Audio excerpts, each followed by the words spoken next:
Friday, September 15th. At Jaroslaw, Hitler and his general staff watch as the troops of the Third Reich cross the River San in pursuit of the fleeing Polish forces. The Nazi leader insists that Warsaw must be taken in the shortest time possible. In Bzura, Polish resistance is fierce, despite the continual bombing by Stukas and the pressure of the panzer divisions. The Polish commanders have placed all their hopes in regrouping their armies and breaking out of the German noose to reach the forest of Campinos. The counteroffensive in Bzura has provided time to reinforce the Warsaw defenses, but even though the men have fought bravely, their inferiority in numbers and in arms, and their lack of maneuverability and poor communications means disaster is imminent.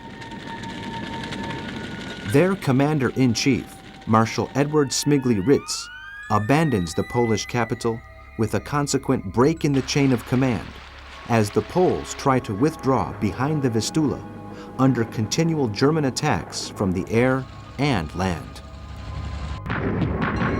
However, yet another unpleasant surprise awaits the Polish people. The confrontation between the Soviet Union and Japan on the Mongolian frontier has been ended with an armistice agreement. The Japanese are forced to accept defeat following the loss of more than 20,000 men. This situation favors the Red Army's plans to invade Poland from the east.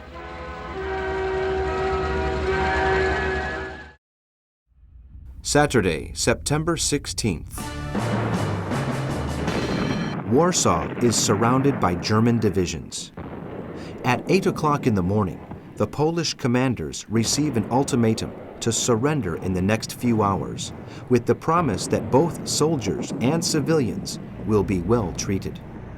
The ultimatum is rejected, and the 120,000 Polish fighters trapped in a pocket by 180,000 German soldiers and numerous panzer divisions endure incessant attacks from the planes of the Luftwaffe, which, apart from bombs, drop thousands of leaflets telling civilians to abandon Warsaw.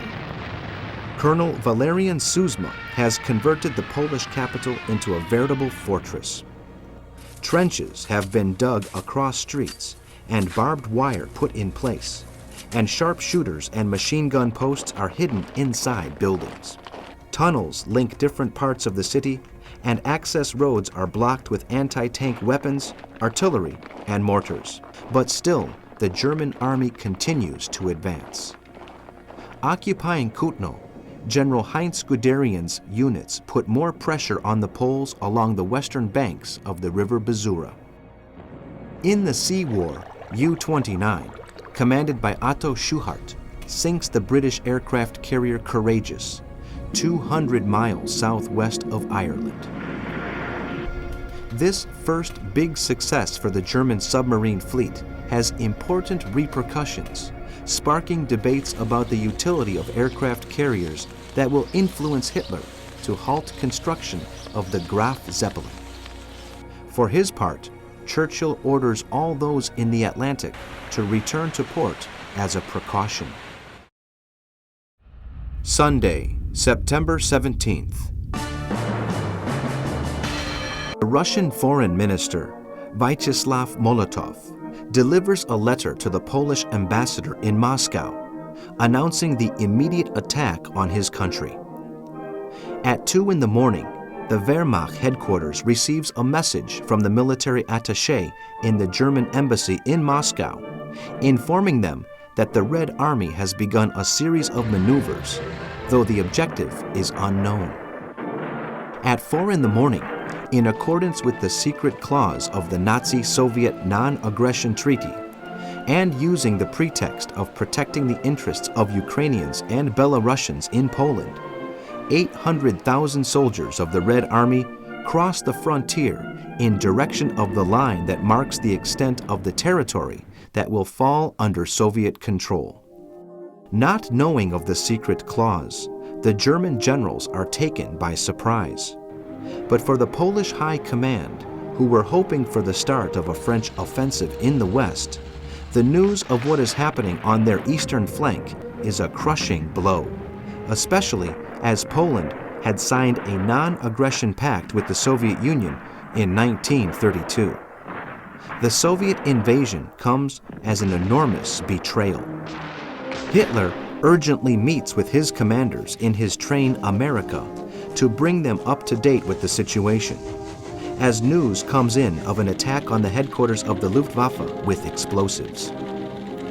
The Poles resist fiercely in the pocket between the rivers Bug and Vistula, while members of the government, including the nation's president, Ignaz Mościcki, resign and flee to Romania, where they are arrested following German pressure. Monday, September 18th. Russians and Germans meet at Brest-Litovsk, where they signed the treaty ending Russia's involvement in the First World War. In the fortress, captured by the 19th Panzer Corps, a commission composed of representatives from both armies and presided over by Generals Guderian and Kryswoshin settles the demarcation lines between the territories to be occupied by each country. Poland is to be split in two parts, separated by the river Bug. Thousands of Polish soldiers have been killed, and another 170,000 have been taken prisoner by both armies. But in Warsaw, the city's defenders do not give up, despite the constant bombing of the Luftwaffe and the shelling of the panzers in the outskirts. The capital refuses to surrender. In Britain and the United States, defense experts analyze the blitzkrieg strategy used by the Germans in Poland with a view to updating the operational plans of their own armies. British radio listeners hear for the first time the voice of William Joyce, to whom they quickly give the nickname Lord Haw Haw due to his nasal drawl. Brooklyn-born Joyce, who was a member of the British Union of Fascists, broadcasts in English from Berlin, where he is part of a group run by Goebbels, charged with carrying out psychological warfare.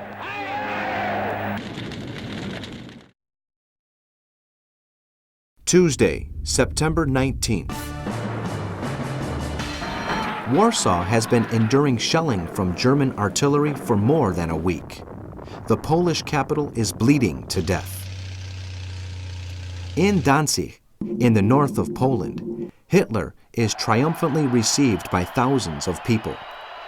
In his speech, the Nazi leader mentions the new arms that Germany will have very soon, which will make it invincible. His words lead the British government to order the intelligence services to speedily find out what sorts of weapons Hitler is referring to. After Danzig, Hitler travels to the city of Sopot, where he tells a group of doctors about his plans to preserve the purity of the Aryan race.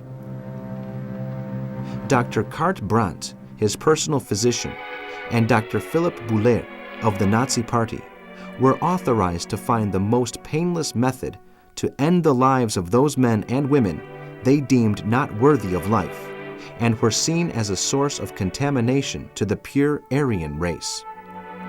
The center of the euthanasia program was established in the outskirts of Berlin, in number 4 Tiergartenstrasse, and will become known as T4.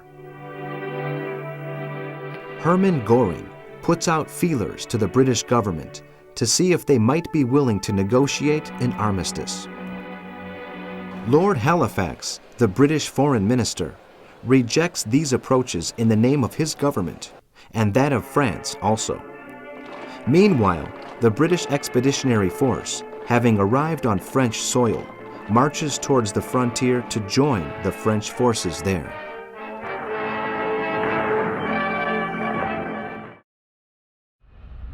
Wednesday, September 20th.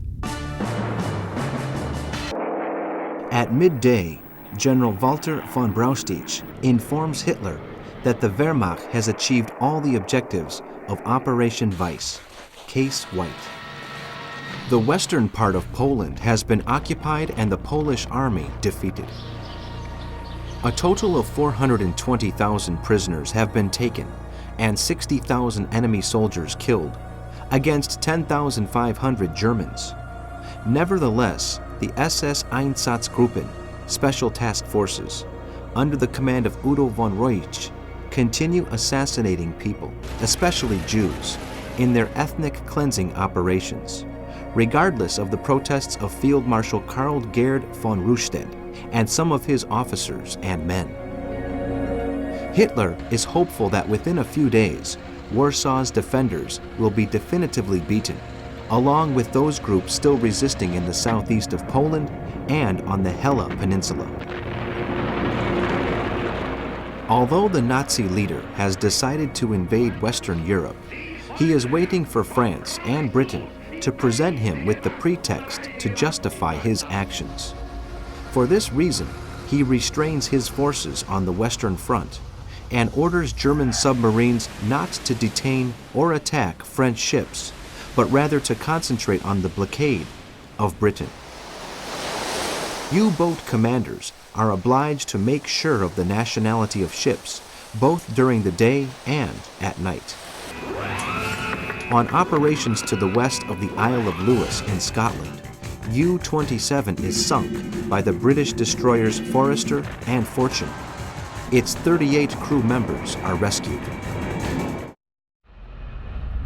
Thursday, September 21st. German bombardments continue to level Warsaw. The city lacks water and electricity.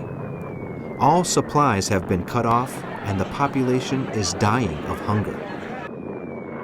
Reinhard Heydrich, chief of the Reich Security Main Office, RSHA, orders SS commanders in Poland to urgently make their way to Berlin for a conference. The objective is to decide on the strategy for the so-called Jewish question. The first stage will be to confine Jews to specific areas, ghettos, in some Polish cities. Later, they will be transported to concentration camps and finally eliminated. Any resistance will result in death. Thousands of soldiers from the defeated Polish army flee to France, where they sign up in the recruitment campaign that has managed to enlist more than 6 million men. In Bucharest, Romania, 6 members of the fascist Iron Guard assassinate the Prime Minister, Armand Călinescu, the first step in an intended coup to install a pro-Nazi government. The police foil the plot, and more than 100 conspirators are executed. In the United States, President Roosevelt, observing the situation in Europe, proposes in Congress the amendment of the neutrality law passed in 1937, with a view to gaining authorization to sell arms to France, Britain, and Canada.